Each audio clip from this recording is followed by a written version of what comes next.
రాజకీయ బ్రోకర్లకు మేము జవాబుదారితనం ఉండం. రేవంత్ అన్న చెప్తుంటే ఈమె రాజకీయాలు వల్లిస్తుంది. ఏదో టీఆర్ఎస్ జెండా వాచుకొని ఆమెనే జెండా తీసుకొని ఆమెనే వాతి దాన్ని ఆమె నిర్మాణం చేసింది. దాని కేసీఆర్ ఆమెనే వారసురాలు. ఆ బతుకమ్మ తర్వాత ఈ బతుకమ్మ ఫీల్ అవుతుంది.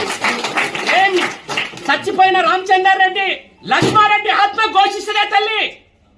నీ వ్యవహారం చూస్తుంటే రాష్ట్ర అభివృద్ధి కోసానికి రేవంత్ అన్న కృషి చేస్తున్నారు.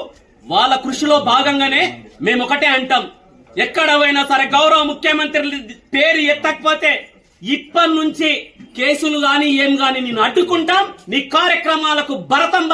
నీ కొంతమంది చెంచాగాలు ఉన్నారు చూడు, ఆ చెంచాగాలను రేపటి నుంచి చూడు. ఇప్పటి నుంచి తర్వాత కార్యక్రమాలు స్టార్ట్ అయితే నీ భూ అక్రమాల మీద, నీ భూ దందాల మీద మేం చెప్తాం, వెలికి తీస్తాం.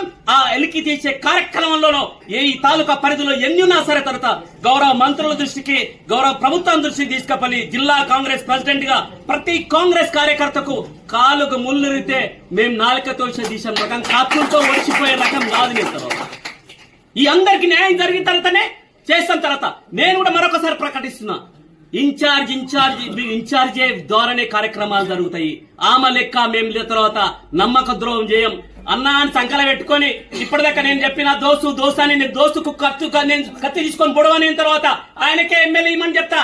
నీకు దమ్ము ధైర్యం ఉంటే చెప్పట్లను. తర్వాత మదన్ రెడ్డిని సంకల పెట్టుకొని మదన్ రెడ్డిని నమ్మిచ్చి అన్నా అని చెప్పి ద్రోహం చేసి టికెట్ గుంజుకున్న తర్వాత ఈ రోజు పార్టీ టికెట్ ఇచ్చి నీకు ఏం చేస్తాం?